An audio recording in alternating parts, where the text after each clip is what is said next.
अवधूत चिंतन श्री गुरुदेव दत्त श्री गणेश दत्त गुरुभ्यो नमः। वक्रतुंड महाकाय सूर्यकोटि समप्रभ निर्विघ्नं कुरु मे देव सर्वकार्येषु सर्वदा। नमस्ते शारदे देवी सरस्वती मतिप्रदे वसत्वं मम जिह्वाग्रे सर्वविद्याप्रदा भव। काषाय वस्त्रं करदण्डधारिणं कमण्डलूपद्मकरेण शङ्खं चक्रं गदा भूषितभूषणाढ्यं श्रीपादराजं शरणं प्रपद्ये। कामं कल्पद्रुमो येषः साधुवृन्दानुसेवितः दत्तात्रेयो महायोगी कलौ श्रीपाद श्रीवल्लभः। औदुम्बराकरवटी श्री नरसिंहयोगी कृष्णातटी परमशांति सुखासि भोगी। ध्यानस्थ हो उनी समस्त चरित्र पाहे अनन्य जो शरण इच्छित देत आहे। अवधूत चिंतन श्री गुरुदेव दत्त श्रीपाद श्रीवल्लभ श्रीमन नृसिंह सरस्वती स्वामी महाराज की जय। श्रीमद वासुदेवानंद सरस्वती स्वामी महाराज की जय। श्री रंगावधूत स्वामी महाराज की जय। समर्थ सद्गुरु श्री नाना महाराज की जय। समर्थ सद्गुरु श्री अण्णा महाराज की जय। अवधूत चिंतन श्री गुरुदेव दत्त दत्त दत्त। सर्वात पहिल्यांदा या दिव्य परिसरामध्ये प्रतिष्ठित सर्व देवतांना नमस्कार करतो। आपल्या सद्गुरूंच्या चरणी नमस्कार करतो। आणि आज दत्तजयंती महोत्सवांतर्गत उपस्थित असलेल्या आपण सर्व दत्तभक्तांचं अभिनंदन करतो।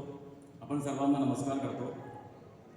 आज तिसरा दिवस श्री दत्तबावली उत्पत्ती अर्थ आणि महत्त्व याविषयी आपण जाणून घ्यायचा प्रयत्न करत आहे। जसं मी पहिल्या दिवशी सांगितलं की हे उद्बोधन प्रवचन कीर्तन नसून एक सुखसंवाद म्हणून आपल्यासमोर प्रस्तुत करत आहे। काही पण या 3 दिवसामध्ये जर चूक झाली तर क्षमा करावं।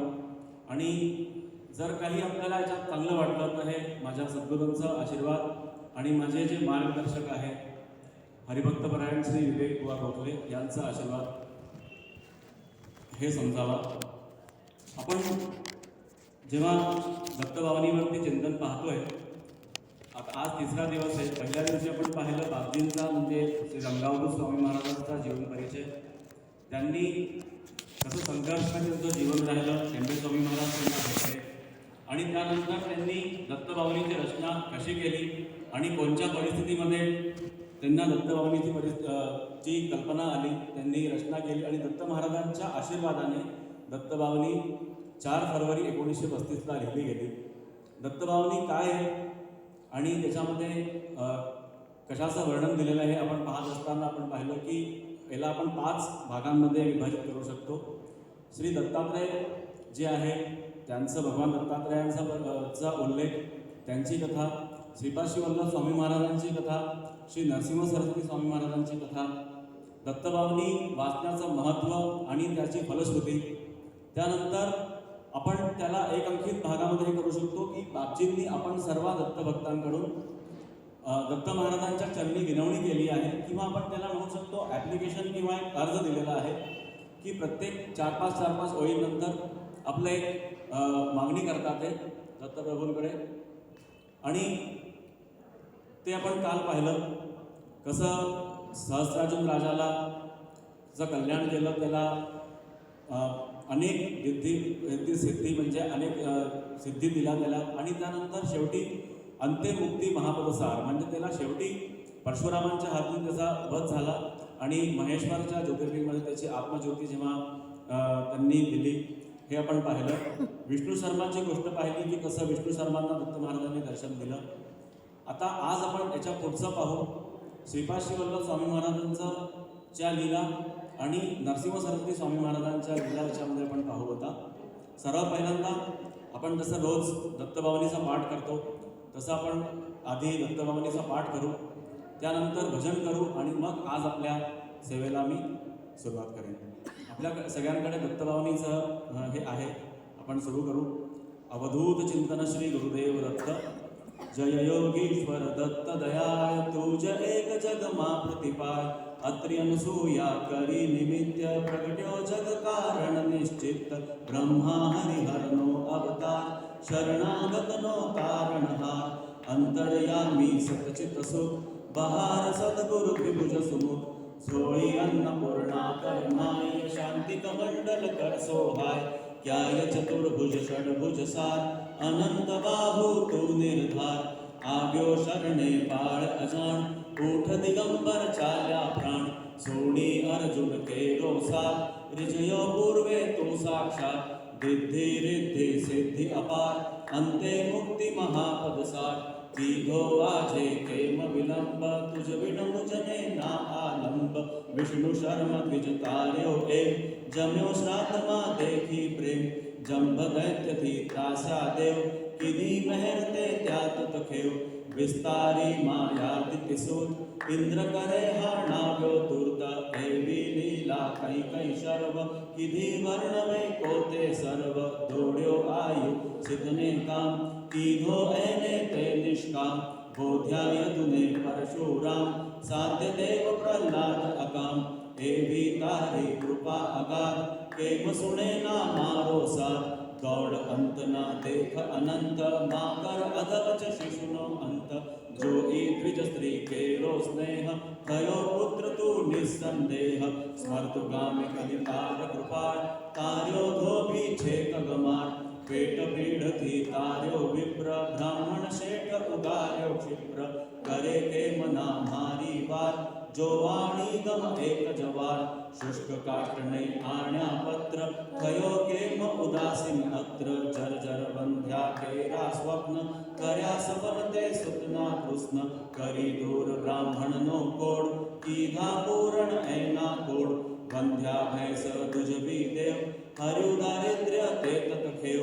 झालर खाई विजयो एव दिनो सुवर्ण घट प्रेम ब्राह्मण स्त्री नो मृत भरधार किधो सजीवन ते निर्धार पिशाच पीडा कीधी दूर विप्रपुत्र उठाड्यो शूर हरि विप्रमद अंत्य जहार रक्षो भक्त त्रिविक्रमता निमेष मात्रे तंतुक एक पहुंचाड्यो श्री शैल्य देव एकी साथे आठ स्वरूप धरी देव बहुरूप अरूप संतोषा निज भक्त सुजात आपी परचा हो साक्षात यवन राजनी टाळी पीड जात पातनी तने न छेड राम कृष्ण रूपे ते एक कीधी लीला हो गई ते तारा पत्थर कणिका व्याप पशु पंखी पण तुझने साथ अधम उदाहरण तारू नाम गाता सरे न शाशा काम आदि व्याधि उपाधि सर्व टळे स्मरण मात्र धी सर्व मूठ चोट ना लागे जान पामे नर स्मरणे निर्वाण डाकण शाकण भैसासुर भूत पिशाचो जंद असुर नासे मुठी कैने तुर्त दत्त धूर सांभळता मूर्त करी धूप गाते जे एक दत्त बावनी आस प्रेम सुधरे ते ना बन्ने लोक रहे न तेने ग्राये शोक दासी सिद्धि तैणी खाय दुख दारिद्र्य ते ना जाय बावन गुरुवारे नितने करे पाठ बावन सप्रेम यथावकाशे नित्य नियम तेने कधी न दंडेयम अनेक रूपे तेज अभंग भजता नडे न माया रंग सहस्त्र नामे नामी एक दत्त दिगंबर असंग छे दूतजने वारंवार वेद श्वास तारा निर्धार थाके वर्ण ताजा शेष कौन रागहु बहुत वेश अनुभव तृप्ति नो उद्गार सुनी हसे ते खाशे मान तपसी तत्वमसी हे देव बोलो जय जय श्री गुरुदेव बोलो जय जय श्री गुरुदेव बोलो जय जय श्री गुरुदेव अवधूत चिंतन श्री गुरुदेव दत्त. आपण जसं पहिल्या दिवशी पाहिलं की आपले जे आराध्य आहे आपले जे दैवत आहेत दत्तप्रभू ते संगीतप्रिय आहे. आपण भजनाच्या माध्यमाने महाराजांपर्यंत पोहोचायचे प्रयत्न करू. अवधूत चिंतन श्री गुरुदेव दत्त. गुरुराया हो दत्तराया हो भेटची द्यावी मला की आलो शरण मी तुम्हाला की आलो शरण मी तुम्हाला. गुरुराया हो दत्तराया हो भेटची द्यावी मला की आलो शरण मी तुम्हाला की आलो शरण मी तुम्हाला. अत्रि ऋषींच्या तपा पुढे तुम्ही पूर्णपणे हरला. अत्रि ऋषींच्या तपा पुढे तुम्ही पूर्णपणे हरला. सतीला शरण तुम्ही गेला. सतीला शरण तुम्ही गेला. गुरुराया हो दत्तराया हो भेटची द्यावी मला. की आलो शरण मी तुम्हाला. अनुसूयेच्या ग्रहात तुम्ही बाळरूप बनला. सतीला आनंदाची झाला. सतीला आनंदाची झाला. दंडकमंडलु त्रिशूळ हाती डमरू डमडमला. दंडकमंडलु त्रिशूळ हाती डमरू डमडमला. के नयनी दत्तची देखियला. के नयनी दत्तची देखियला. अंगी विभूती चरचुनी भाळी व्याघ्रांवरी बसला. प्रभू तुम्ही व्याघ्रांवरी बसला. गळ्यामध्ये रुद्राक्षाची माळा. गुरुराया हो दत्तराया हो भेटची द्यावी मला. की आलो शरण मी तुम्हाला. कृष्ण तिरीला स्नान करोनी औदुंबरी बसला. प्रभू तुम्ही औदुंबरी बसला. गुरुराया हो दत्तराया हो भेटची द्यावी मला. की आलो शरण मी तुम्हाला. की आलो शरण मी तुम्हाला. अवधूत चिंतन श्री गुरुदेव दत्त. दत्तभावनीचा अर्थ जाणून घ्यायच्या आधी आपल्याला हे जाणून घेणं अधिक गरजेचं आहे की दत्तभावनी पठणाचं काय महत्त्व आहे. बापजींनी सांगितलंय 52 गुरुवार हे नितनेम करे पाठ 52 सप्रेम. म्हणजे दर गुरुवारी 52 वेळा वाचायचं आहे. आता प्रश्न हा पडतो की दर गुरुवारी 52 वेळा का वाचायचं, म्हणजे याचे काय महत्त्व आहे. किंवा आणि दुसरे पण स्तोत्र जे आहे टेंबे स्वामी महाराजांनी लिहिलेलं करुणात्रिपदी असो किंवा घोरत कष्टन स्तोत्र असो, दत्तभावनी असो, कोणतंही स्तोत्र कोणतंही श्लोक जे पण आहे त्याचं पठणाचं काय महत्त्व आहे त्याला आपण असं समजू शकतो की आपल्याकडे एखादा PC किंवा लॅपटॉप असला तर त्याच्यामध्ये आपल्याला वेळोवेळी अँटीव्हायरस टाकून त्याला अपडेट करावं लागतं. कारण की पुष्कळसे असे व्हायरस असतात जे आपल्या PCला आपल्या जे डिव्हाइस आहे त्याला अटॅक करू शकतात. आणि बाहेरचा पण जेव्हा काही मोबाईल किंवा याला आपण अटॅच करतो तेव्हा त्याच्यातले व्हायरस दुसरीकडे ट्रान्सफर व्हायची शक्यता असते. म्हणून वेळोवेळी आपण अँटीव्हायरसनी त्याला अपडेट करतो. असंच आपलं जे शरीर आहे ते एक यंत्र आहे, एक मशीन आहे. आणि याच्यामध्ये आपण पुष्कळदा असं होतं की आपण काही अशा जागा असतात, अशा व्यक्ती असतात, स्थान असतात, अशा गोष्टी असतात ज्यांच्यापासून लांब राहण्याची गरज असते, ज्यांच्यापासून आपल्याला म्हणजे लांब राहायला हवं. पण आपण जेव्हा जीवनामध्ये असतो तेव्हा कुठे ना कुठे आपल्याला त्याच्याकडून आपल्याला शक्यता असते, आपल्याला डेंजर असतं. त्यासाठी आपल्या एक अँटीव्हायरसचं काम करतं. हे जे उपासना ही साधना आहे एक अँटीव्हायरसचं काम करतं. आणि आपण असं समजून घ्यावं की जेव्हा आपला काही पण डिव्हाइस, इलेक्ट्रॉनिक डिव्हाइस, लॅपटॉप म्हणा, PC म्हणा, जर तो पूर्ण व्हायरस लागला त्याला तर त्याच्यामध्ये एक ऑप्शन असतो, आपण त्याला फॉर्मॅट करून परत नवीन करू शकतो, चांगलं करू शकतो. पण हे जे शरीर आहे याला फॉर्मॅट करण्याची काही संधी नाही आहे. म्हणून याला वेळोवेळी आपण अँटीव्हायरसनी, दत्तभावनी म्हणा किंवा अनेक स्तोत्र जे आहे आपण ज्या पण देवाची उपासना करतो, रामरक्षा म्हणा, हनुमान चालीसा म्हणा, याच्याने आपल्याला एक अँटीव्हायरस सगळं काम करतं. म्हणून बापजी म्हणतात श्वासे श्वासे दत्त नामस्मरात्मक. प्रत्येक श्वास आणि श्वास फक्त दत्त आणि दत्त आपल्या श्वासामधनं यायला पाहिजे. आता आपण काल जिथे पाहिलं तिथे आपण काल संपवलं होतं 19वा श्लोक होता, जोई तिजस्त्री केरो स्नेह थयो पुत्र तो निसंदेह. आपण दत्त महाराजांचा जन्म पाहिला. अत्रि अनुसूयाच्या घरी दत्त महाराजांनी जन्म घेतला आणि त्यानंतर ते जगत कल्याणासाठी जेव्हा फिरत होते तेव्हा एकदा पिठापूर या ठिकाणी अप्पलराज शर्मा आणि सुमती माता हे दोघं पती राहायचे आणि त्यांच्याकडे श्राद्ध होतं आणि श्राद्धाला ओम भवती भिक्षाम देई म्हणून दत्त महाराज स्वतः आले आणि श्राद्धाचं अन्न होतं पण त्याचा संकल्प केलेला नव्हता आणि दारावरती भिक्षुक आलेला आहे त्याला पण म्हणजे असं उपाशी जाऊ द्यायचं नाही. तर त्यांची जी समयसूचकता होती माताची, सुमती माताची, त्यांनी त्या समयसूचकतानी म्हणजे आपण जर म्हणू टाईम मॅनेजमेंटनी इतकं चांगलं साधलं आणि त्यांना पण भिक्षा दिली दत्त महाराजांना आणि त्यानंतर मग श्राद्धासाठी पण त्यांनी अन्न शिजवलं. या सगळ्या समयसूचकताला दत्त महाराज प्रसन्न झाले आणि त्यांनी सुमती माताला मागितलं, विचारलं की तुला जे मागायचं ते माग, मी तुझ्यावर प्रसन्न झालो आहे. तर तेव्हा अप्पलराज शर्मा आणि सुमती माता या दोघांनी म्हटलं की आम्हाला तुमच्यासारखाच पुत्र जन्माला यावा अशी आमची इच्छा आहे. तर दत्त महाराज म्हणाले आमच्यासारखा नाही, आम्हीच तुमच्याकडे जन्माला येऊ. आणि गणेश चतुर्थीच्या दिवशी श्रीपाद श्री वल्लभ स्वामी महाराजांचा जन्म झाला.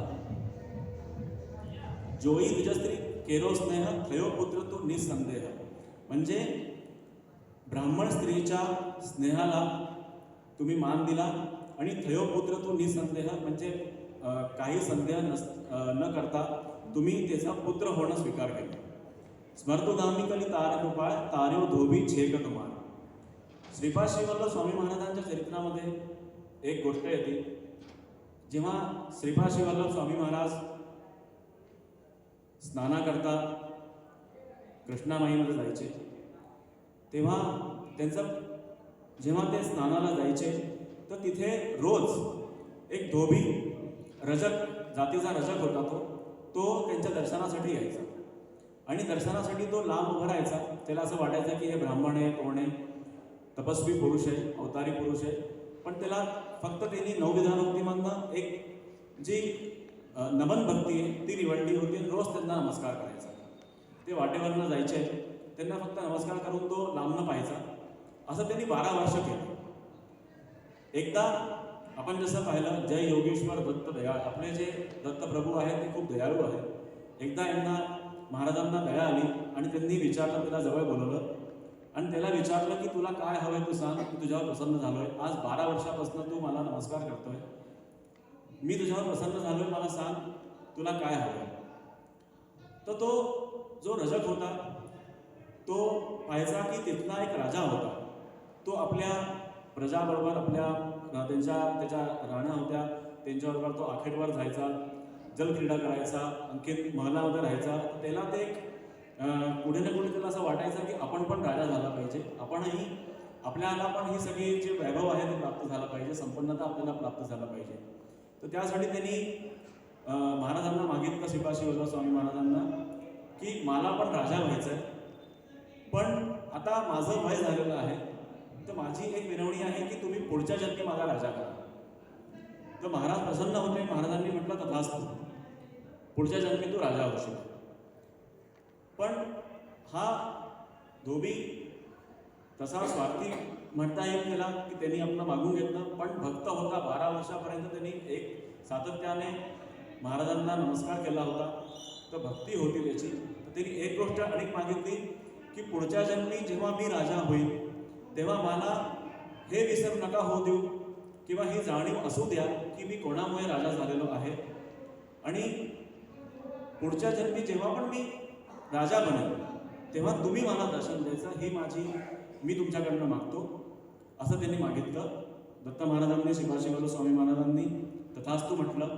आणि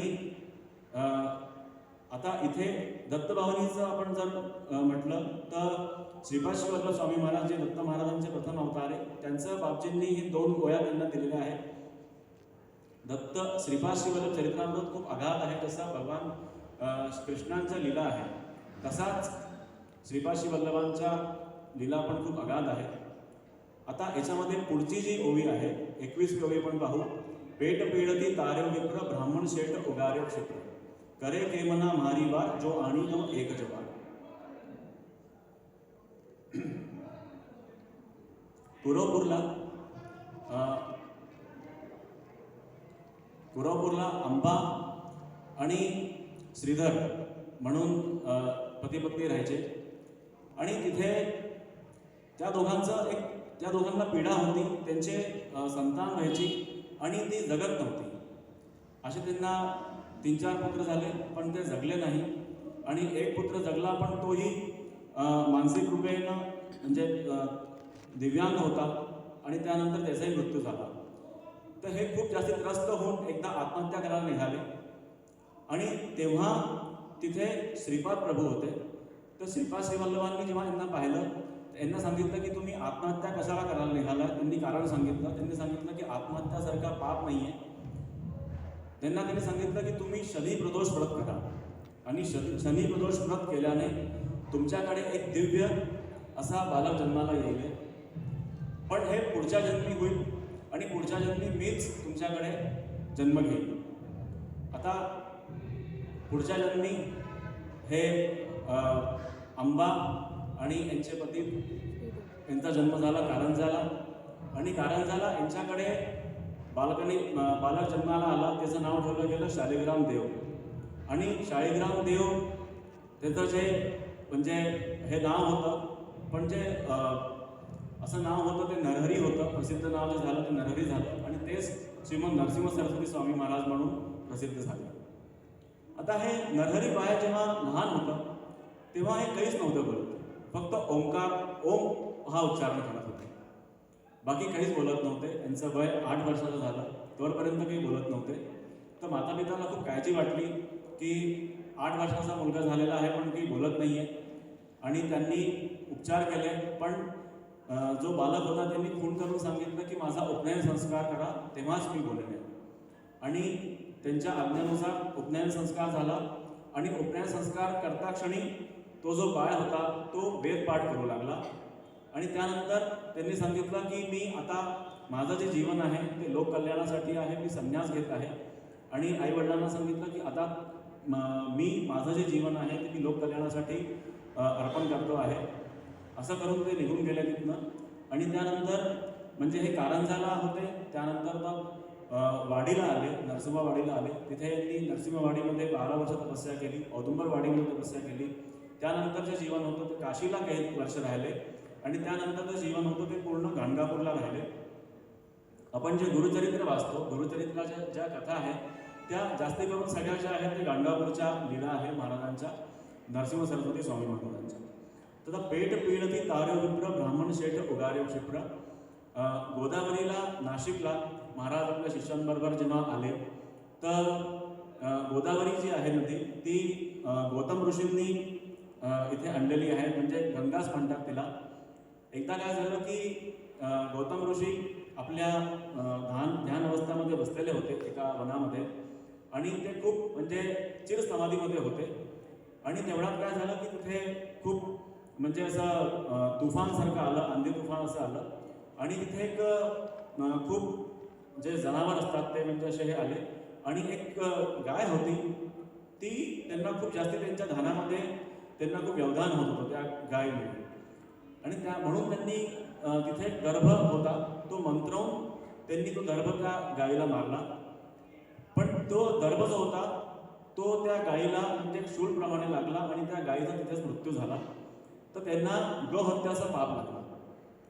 तर या पापातनं मुक्त होण्यासाठी त्यांना सांगितलं गेलं, त्यांना म्हणजे आता आदेश केला गेला की तुम्हाला गोदावरीला या भूमीवरती आणावं लागेल. आणि त्यांच्याच प्रयत्नाने गोदावरी ही आपल्या इथे आहे.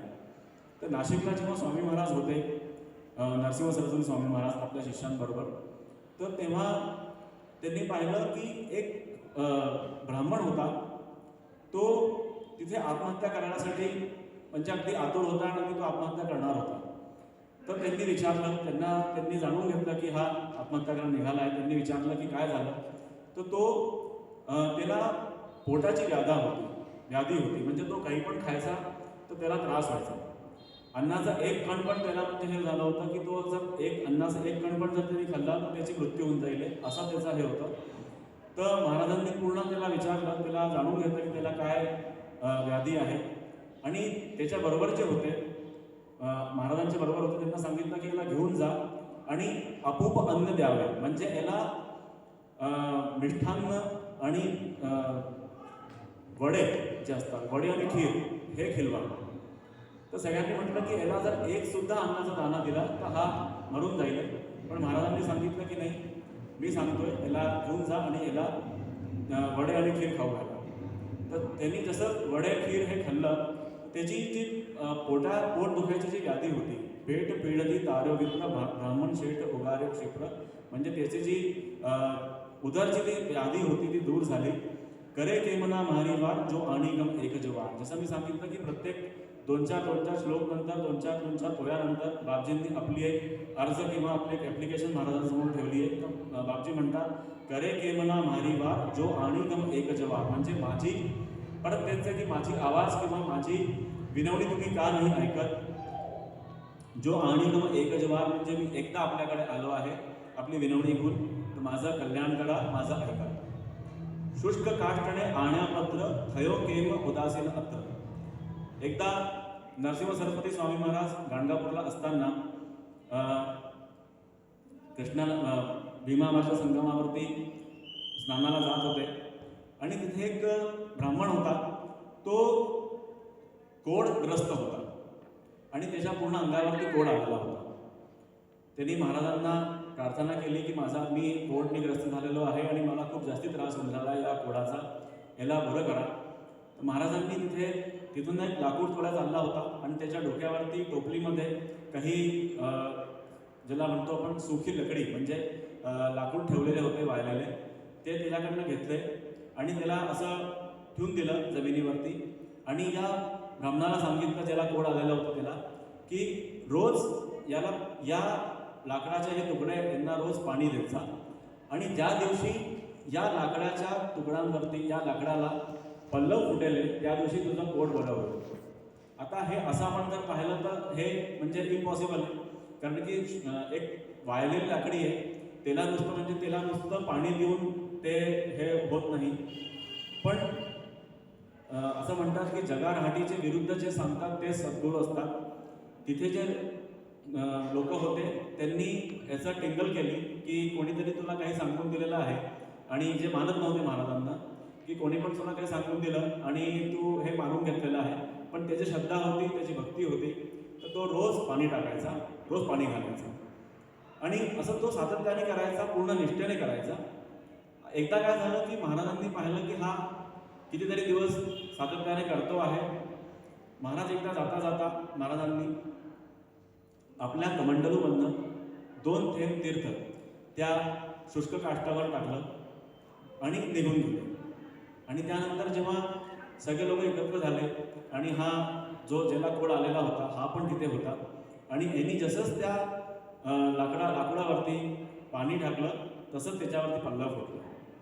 म्हणून बापजी म्हणतात, शुष्क काष्टणे आण्यापत्र थयो केम उदासीन अत्र. तर बापजी म्हणतात थयो केम उदासीन अत्र म्हणजे माझं जे जीवन आहे किंवा आम्ही दत्तभक्तांचं जे जीवन आहे ते पण एका शुष्क काष्टासारखं आहे. आणि आता याला तुम्ही जर त्या शुष्क काष्टाला पल्लव आले तुमच्या कृपेने, तर आमचं जे जीवन आहे त्याला पण तुम्ही म्हणजे भक्ती आणि भक्ती ज्ञान वैराग्य दत्त महाराजांचं आपण जे पाहिलं त्याच्याने आम्हाला कृतार्थ करा आणि आमचं कल्याण करा. जर्जर बंध्या केरा स्वप्न कर्या सफलते स्वप्ना कृष्ण.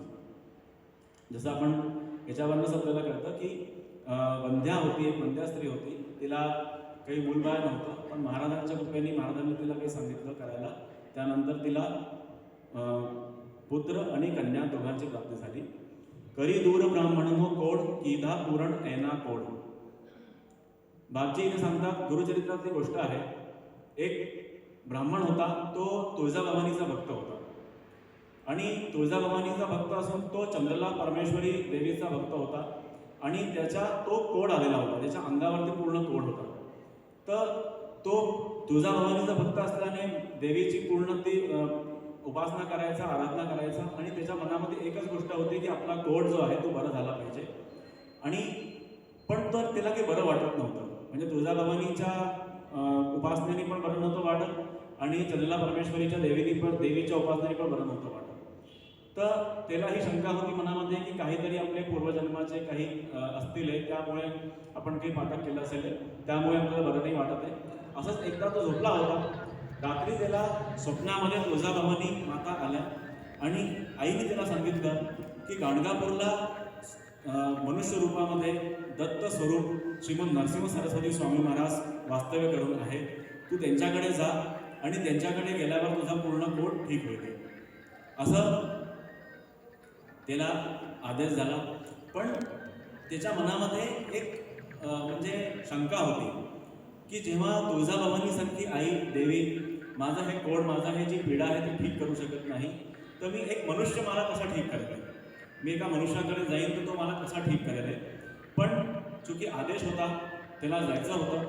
तो गाणगापूरला आला आणि तसाच तो महाराजांसमोर आला. तर महाराजांनी त्याच्या मनातली जी गोष्ट होती ती त्याला म्हणून सांगून दाखवली की तू एक मनुष्य म्हणून मला पाहिलेलं आहे, तर माझ्याकडे कशाला आला जर मी एक मनुष्य आहे तर? तेव्हा त्याला पटलं की नाही, महाराज म्हणजे दत्त स्वरूप आहे आणि तो महाराजांना शरण गेला. मग महाराजांनी त्यांचे एक शिष्य होते सोमनाथ म्हणून, त्यांना पाठवलं की याला भीमा अमरच्या संगमावरती घेऊन जा आणि स्नान करून त्याचे जे वस्त्र आहे ते टाकून नवीन वस्त्र घालून तिथे जे औदुंबर आहे त्याची प्रदक्षिणा घालायला सांगितली. प्रदक्षिणा घालायची आणि प्रदक्षिणा घालून इथे ये आणि मग त्याला काही अंगारा दिला, तीर्थ दिलं. आणखीन त्याला सांगितलं की हे सगळं करून तू परत ये. आणि तो गेला, स्नान करून जेव्हा परत आला तर त्याचा जेव्हा तो स्नान करून आला आणि औदुंबराची प्रदक्षिणा तो लावून परत आला महाराजांकडे, तेव्हा त्याचं पूर्ण पोट बरं होऊन गेलेलं होतं.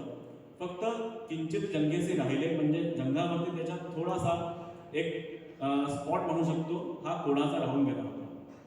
तर आता काय झालं की त्याला आता ओळख पटली महाराजांची आणि त्याला हे कळलं की महाराज म्हणजे दत्त महाराज आहे आणि आपलं कल्याण केलं. कारण की शरीरात पूर्ण जे कोड होतं ते बरं झालं, पण जंगेवर का राहिला त्याच्या मनामध्ये आता शंका आली. तर त्यांनी महाराजांना विचारलं की माझं पूर्ण शरीराचं कोड तर बरं झालं, पण हे जंगेवरती एवढंसं का राहिलं? तेव्हा महाराज म्हणाले, त्वा जी मनुष्य धी धरली तीच तुझं आड आली. म्हणजे तू जे मला मनुष्य म्हणून, आम्हाला मनुष्य म्हणून जे पाहिलं ते तुला आड आलं. आता तू काव्य कर, आमची स्तुती कर, दत्त महाराजांची स्तुती कर आणि हे केल्यानंतर हे पण तुझं पूर्ण बरं होईल. आणि मग तो आता पुढे गोष्ट येते की तो तिथे राहून महाराजांची सेवा करायला लागला. आणि ते आपण जे ऐकतो इंदुकोटी तेजकिरण जे महाराजांचं स्तोत्र आहे ते पण त्यांनीच रचना केलेली आहे. बापजी म्हणतात, करी दूर ब्राह्मण कोड इधा पूरण एना कोड. आता याच्यामध्ये दोन गोष्टी आहे, कोड आणि कोड. म्हणजे त्याच्या शरीरावरती जो कोड होता तो तर ठीक केला महाराजांनी, पण त्याच्या मनामध्ये जो कोड होता, म्हणजे हे मनुष्य आहे की देव आहे की संत आहे की दत्त महाराज आहे, हे जो कोड होता त्याच्या मनामध्ये तो त्यांनी दूर केला. तर करी दूर ब्राह्मण कोड किधा पूरण एना कोड. त्याचा जो कोड होता तोही पूर्ण केला. वंद्या भयच तुझी देव हरिव दारिद्र्य ते तो खेळ. असं वर्णन येतं गुरुचरित्रामध्ये की जेव्हा नरसिंह सरस्वती स्वामी महाराज एका ठिकाणी भिक्षेला गेले तर तिथे त्यांनी सांगितलं की मला तिथे एक म्हैस बांधलेली होती. तर महाराजांनी सांगितलं की मला या म्हैशीचं दूध हवं आहे. तर त्यांनी सांगितलं की ही म्हणजे दूध नाही देत. महाराजांनी त्या जी म्हैस होती तिला आज्ञा केली, तिला आदेश केला आणि त्यानंतर ती जी म्हणजे वंध्या म्हैस होती ती दुष्वी झाली आणि ती दूध द्यायला लागली. आणि असं म्हणतात की त्यानंतर तो जो परिवार होता ज्यांच्याकडे ती म्हैस होती ते म्हणजे दुधाचे आणि दुधाच्या म्हणजे जे पदार्थ असतात त्याचे मोठे व्यापारी झाले आणि संपन्न झाले. तर असं करी दूर ब्राह्मण कोड किधा पूरण एना कोड. वंद्या भैंस तुझवी देव हरिव दारिद्र्य देत खेळ. झालर खाई रिझयो एम दिदो सुवर्ण घट सप्रेम. ब्राह्मण स्त्रीनो मृतभरधार किदो सजीवन ते निर्धार. झालर खाई रिझयो एम म्हणजे नरसिंहवाडीच्या, आपण जर कधी नरसिंहवाडीला गेला असाल तर एकाकडे नरसिंहवाडी इथे दत्त महाराजांचं मंदिर आहे, मनोहर पादुका, मध्ये कृष्णामाई आहे आणि त्या बाजूला आपण इथं पाहिलं त्या बाजूला दिसतं अमरापूर म्हणून गाव आहे. तर महाराज स्वामी महाराज जेव्हा जायचे भिक्षेला तर तिथे जे त्यांना एकदा भिक्षेला गेले तर तिथे जे पती पत्नी राहायचे, जे परिवार राहायचा ते खूप म्हणजे त्यांना दरिद्र होते ते. त्यांच्याकडे असं काही नव्हतं की महाराजांना काही देऊ शकेल. तर ते महाराजांनी सांगितलं म्हणजे विचारलं ओम भवती भिक्षाम देई, तर त्यांच्याकडे असं काही नव्हतं द्यायला. महाराज निघाले, त्यांच्या घराच्या बाहेर एक घेवड्याचं शेंगाचं वेल होतं आणि त्याच्यावरतीच त्यांचा उदरभरण होत होता त्या परिवाराचं. महाराज बाहेर आले आणि काही न बोलता तो जो वेल होता त्यांचा म्हणजे उदरभरणाचं साधन होतं ते त्यांनी महाराजांनी पूर्ण म्हणजे जडसकट उकळून त्याला टाकून दिलं, पलीकडे टाकून दिलं. आता काय झालं की आता या म्हणजे परिवाराचा उदरभरणाचं फक्त एकच साधन होतं आणि तेही महाराजांनी उकळून दिलं. तर यांची पत्नी होती ती खूप नाराज झाली की आपण यांना काही दिलं नाही म्हणून हे रागवले की काय झालं माहीत नाही. पण जो ब्राह्मण होता तो भक्त होता, त्याची श्रद्धा होती. तो म्हणला की महाराजांनी केलं असेल त्याचं काही कारण असेल आणि त्याच्यासाठी आपण महाराजांना दोष नाही, आपलंच काही असेल किंवा आपले काही प्रारब्ध असतील असं करून त्यांनी जेव्हा तो वेल हे केला आणि त्या ठिकाणी त्यांनी पण पूर्ण खोदलं की याला पूर्ण आपण आता खोदून हे करून देऊ व्यवस्थित. तर त्याच्यामध्ये त्याला सुवर्ण घट म्हणजे सोन्याच्या सिक्क्यांनी भरलेला घट सापडला आणि त्यानंतर ते तिथे श्रीमंत झाले. तर झालर खाई रेचो एम दिदो सुवर्ण घट सापडे. जसं पहिल्या दिवशी मी सांगितलं होतं की सिक्वेल म्हणून आपण याला पाहू शकतो. गुरुचरित्रामध्ये ज्या गोष्टी आहेत त्याचा नरसिंह सरस्वती स्वामी महाराजांच्या ज्या कथा आहेत त्यांचा उल्लेख, त्यांचा जे कनेक्शन आहे ते श्रीपाद श्रीवल्लभ स्वामी महाराजांच्या कथानकांशी कसं लागतं. जेव्हा ही गोष्ट झाली पण याचा उल्लेख श्रीपाद श्रीवल्लभ चरित्रामध्ये कसा येतो आपण पाहू की श्रीपाद श्रीवल्लभ स्वामी महाराज जेव्हा लहान होते त्यांचे आजोबा होते बापनाचार्य, त्यांच्याबरोबर ते फिरायचे, त्यांना कडेवरती घेऊन ते फिरायचे आणि तिथे गावामध्ये नरसावधानी म्हणून एक मोठे श्रीमंत ब्राह्मण होते, कर्मकांडी ब्राह्मण होते आणि खूप म्हणजे पोहोचलेले होते ते. पण त्यांचा श्रीपादांवरती विश्वास नव्हता, ते श्रीपादांना दत्त आहे असं मानत नव्हते. तर एकदा काय झालं की जेव्हा श्रीपाद प्रभू आपल्या आजोबांबरोबर गेले तिथे त्यांच्याकडे राजगिराचा वेल लागलेला होता नरसावधानीमध्ये आणि श्रीपाद प्रभू खूप मागे लागले की मला हे वेल जे आहे हे खायचं, राजगिरा खायचा, हे वेल तोडून मला राजगिरा द्या खायला. तर यांनी ऐकलं नाही आणि नरसावधानींनी म्हणजे ऐकलं नाही आणि त्यांचा एक प्रकारे अपमान केला आणि त्यांना जायला सांगितलं. तर श्रीपाद प्रभू जेव्हा आपल्या आजोबांबरोबर घरी आले आणि त्यानंतर मग नरसावधानी जेव्हा आपल्या घरी बसलेले होते ध्यानावस्थामध्ये तेव्हा त्यांना असं कळलं, तेव्हा त्यांना ही जाणीव झाली की श्रीपाद श्रीवल्लभ जे आहे ते स्वतः दत्त महाराज आहे, दत्त प्रभू आहे आणि आज यांनी जे राजगिरा आपल्याकडनं मागितला होता तो त्याचा खूप मोठं काहीतरी कारण होतं. पण आपण यांना राजगिरा दिला नाही. तर त्यांचं एक जे अंतर्मन होतं ते त्यांना सांगत होतं की हे आज खूप मोठी चूक झाली आहे आपल्याकडनं. तर ते श्रीपादांना शरण गेले. तर श्रीपाद म्हणाले की मी काही नियोजनासाठीच तुझ्याकडनं राजगिरा मागितला होता पण तू तो दिला नाही.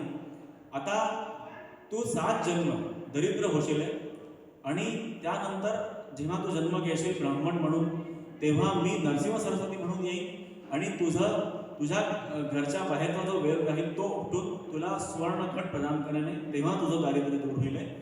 तर 7 जन्मापर्यंत तो दारिद्र्य राहिला. त्यानंतर जेव्हा तो ब्राह्मण म्हणून अमरापूरला जन्म झाला त्याचा तेव्हा नरसिंह सरस्वती स्वामी महाराजांनी त्याला झालर खाई जो एम दिदो सुवर्ण घट सापडे.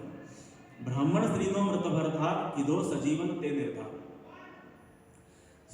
नरसिंह सरस्वती स्वामी महाराज जेव्हा माहूरला होते तेव्हा एक ब्राह्मण दंपती होते, पती पत्नी होते. ते महाराजांचे खूप भक्त होते आणि महाराजांच्या आज्ञेनेच त्यांचं जीवन चालत होतं. पण अचानक काय झालं की जो पती होता त्याची मृत्यू झाली आणि मृत्यू झाल्यामुळे काय झालं की ती जी पत्नी होती ती पण सती जायला लागली. तिला पण म्हणजे खूप ती शोक करायला लागली आणि तिने महाराजांना सगळे तिला म्हणत होती की एकदा महाराजांचं दर्शन करून घे, एकदा महाराजांना प्रार्थना कर.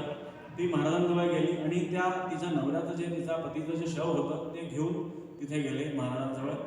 महाराजांनी आपलं जे त्यांच्याकडे अंगारा होता आणि तीर्थ होतं ते शिंपडलं. त्याच्याने तो जो तिचा पती होता भरधार म्हणजे नवरा, तर ब्राह्मण स्त्रीनो मृत भरधार किदो सजीवन ते निर्धार.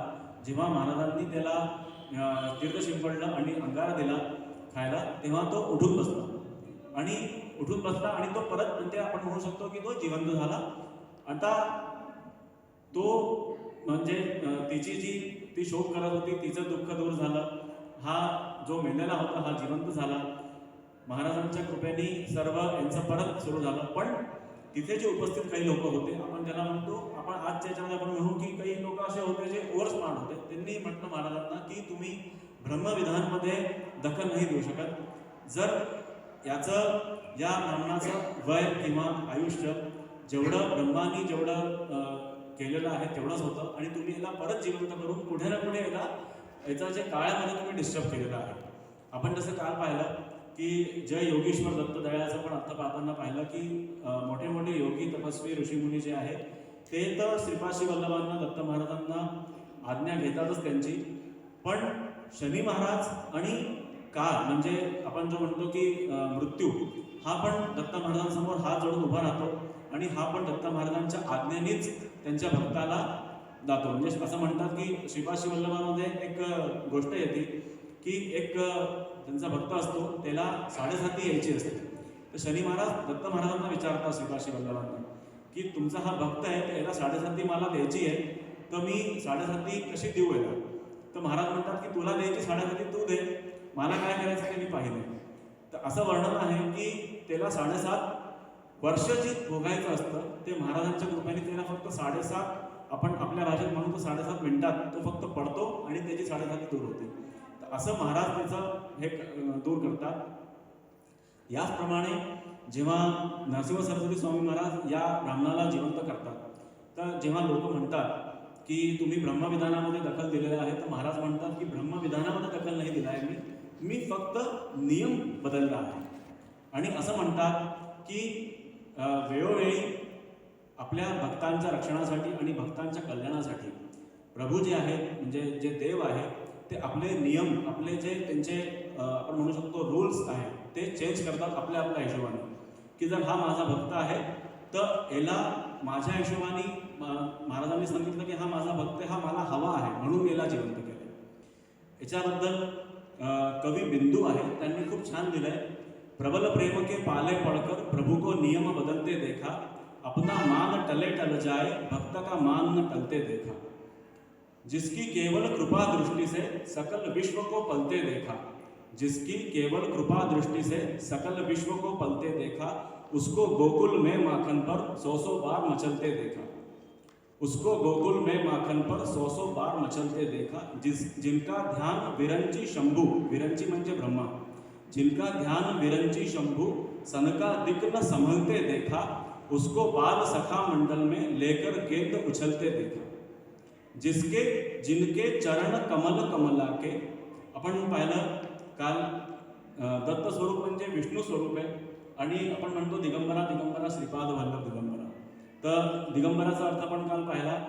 दिग म्हणजे दिशा, अंबर म्हणजे वस्त्र, म्हणजे स्मर्तुगामी आपले देव की जे दिशा त्यांचं वस्त्र आहे, जे चराचरामध्ये व्याप्त आहे, स्थूल सूक्ष्म आणि अणुरेणूमध्ये व्याप्त आहे, असे श्रीपाद श्रीवल्लभचा अर्थ श्रीपाद म्हणजे श्री म्हणजे लक्ष्मी, पाद म्हणजे पाय, ज्यांच्या पायाशी लक्ष्मी बसलेली आहे.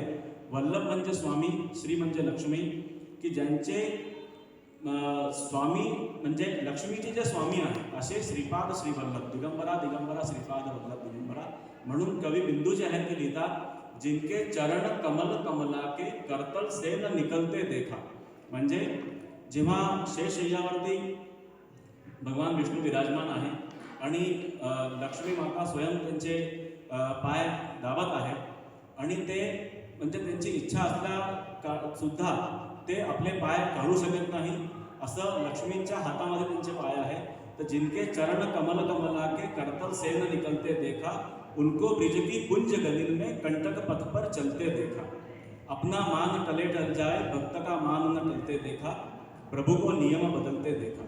आणि मग कवी बिंदू लिहितात की जिसकी वक्र भ्रुकुटी के भय से सागर सप्त उबलते देखा, जिसकी वक्र भ्रुकुटी के भय से सागर सप्त उबलते देखा, उसको माँ यशोदा के भय से अश्रु बिंदु दृग ढलते देखा, उसको माँ यशोदा के भय से अश्रु बिंदु दृग ढलते देखा, अपना मान टले टल जाए भक्त का मान न टलते देखा, प्रभु को नियम बदलते देखा. म्हणजे देव सुद्धा आपले नियम बदलतो आपल्या भक्तांसाठी. म्हणून नरसिंह सरस्वती स्वामी महाराजांनी पण आपला जो नियम होता, जो म्हणजे सृष्टीचा जो नियम होता, तो बदलला आपल्या भक्तांसाठी. तर ब्राह्मण सिंधू करतात की तो सजीवन ते निर्धार, पिशाच पीडा किधी दूर, विप्रपुत्र उठाड्यो शोध. एक ब्राह्मणाचा पुत्र होता, तो त्याचा मृत्यू झाला आणि मृत्यू झाल्यानंतर त्याचे जे आईवडील होते ते खूप म्हणजे दुःख करायला लागले, विषाद करायला लागले की याचा मृत्यू कसा झाला. तर महाराजांनी सांगितलं की महाराजांकडे गेले ते. महाराजांनी सांगितलं की मागच्या जन्मी, आईवडिलांना सांगितलं त्याच्या की मागच्या जन्मी तुम्ही एका ब्राह्मणाकडनं काही ऋण घेतलं होतं आणि ते ऋण तुम्ही चुकवलं नाही, म्हणजे जाणून बुजून नाही चुकवलं. तर आता तो जो ब्राह्मण आहे तो मृत्यू झाल्यानंतर पिशाची योनीमध्ये गेलेला आहे आणि त्यांनीच तुमच्या मुलाचे प्राण घेतलेले आहे. तर आता त्या ब्राह्मणाच्या गोत्रातला एक ब्राह्मण पहा आणि त्याला तुम्ही तृप्त करा. त्याचं जे ऋण तुम्ही जे मागच्या वर्षी तुम्ही घेतलं होतं त्याला या जन्मी त्याचं पूर्ण करा. तर हा जो मुलगा आहे हा जिवंत होईल. परत पिशाच पीडा केली दूर, विप्रपुत्र उठाड्यो शोध. तर असं हे झालं असं महाराजांनी सांगितलं आणि तो जो पुत्र होता तो परत जिवंत झाला. हरी विप्रमद अंत्यज हात रक्षो भक्त त्रिविक्रमता. त्रिविक्रम भारती म्हणून एक ब्राह्मण होते आणि खूप मोठे विद्वान होते ते. आणि ते जेव्हा गाणगापूरला होते तर त्यांनी असं ऐकलं, ख्याती महाराजांची, स्वामी महाराजांची ख्याती त्यांनी ऐकली, पण त्याचा काही विश्वास नव्हता त्रिविक्रम भारतीचा आणि तो महाराजांच्या म्हणजे विरुद्धच होता. पण एकदा काय झालं की तेव्हा म्हणजे तो ध्यानामध्ये बसला असताना त्यांना असं कळलं की नरसिंह सरस्वती स्वामी महाराज हे कोणी साधारण नसून स्वतः दत्त हे आहेत आणि तो महाराजांना शरण गेला. तेव्हा असं म्हणतात की महाराजांनी त्याला विश्वरूप दाखवलं. आज आपण म्हणजे आज गीता जयंती आहे, तर आज असा हा विषय निघाला की रणक्षेत्रामध्ये जेव्हा अर्जुनाला भगवान कृष्णाने विराट स्वरूप दाखवला, तसाच नरसिंह सरस्वती स्वामी महाराजांनी आपली ओळख करून त्याला विराट स्वरूप दाखवलं त्रिविक्रम भारतीला. आता काय झालं की हा त्रिविक्रम भारती जो होता हा महाराजांचा शिष्य झाला, महाराजांचा भक्त झाला, महाराजांची भक्ती करू लागला आणि महाराजांची भक्ती करत करत विद्वान होते. तिथे 2 ब्राह्मण आले आणि त्या ब्राह्मणांनी म्हटलं की आम्हाला जेवढेही ब्राह्मण आहेत ते सगळे आमच्याशी चर्चा करा, आमच्याशी तुम्ही म्हणजे विवाद करा, बहस करा आणि त्यानंतर आम्हाला जर आमच्याशी जिंकला तर ठीक आहे, आणि जर आम्ही जिंकलो तर आम्हाला तुम्ही हारीपत्र लिहून द्या, म्हणजे की आम्ही हारलो आहे असं तुम्ही आम्हाला लिहून द्या. तर त्रिविक्रम भारती म्हणले की हे तुम्ही जे करताय हे चूक आहे, असं नका, म्हणजे ब्राह्मणाला शोभत नाही आहे, असं नको करायला. तर ते म्हणले की तुम्ही म्हणजे घाबरला आहे आणि त्यासाठी तुम्हाला आता हरिपत्र लिहून द्यावं लागेल. तर त्रिविक्रम भारती म्हणले की मी तर खूप तुच्छ अजान बालक आहे, माझे जे गुरु आहे नरसिंह सरस्वती स्वामी महाराज ते तुम्हाला योग्य ते सांगतील की काय आहे. तर ते जे 2 ब्राह्मण होते ते महाराजांकडे गेले, स्वामी महाराजांकडे गेले आणि जेव्हा स्वामींकडे ते गेले तर महाराजांनी त्यांना पाहता क्षणी त्यांना म्हटलं की तुम्ही हे सगळे जे करता हे चूक आहे, असं नको करायला, ब्राह्मणांना हे शोभत नाही. तर ते म्हणले की जर तुम्ही एवढ्या गोष्टी करताय तुम्हीच आम्हाला हरिपत्र लिहून देऊन द्या.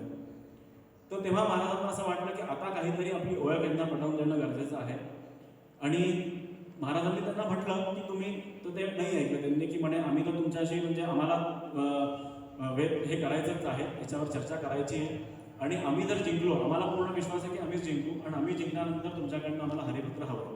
तर महाराजांनी सांगितलं की ठीक आहे, आता तुम्हाला जर चर्चाच करायची, तुम्हाला जर म्हणजे आपण म्हणून डिबेटच करायचा आहे तर ठीक आहे आपण करू.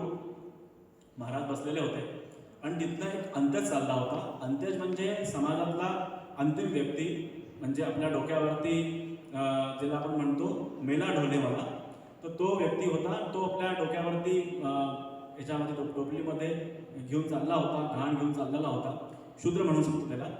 तर तो चालला होता. महाराजांनी त्याला बोलवलं, आपल्या एका शिष्याला सांगितलं की त्याला बोलावणार. तो आला आणि त्याला उभं केलं.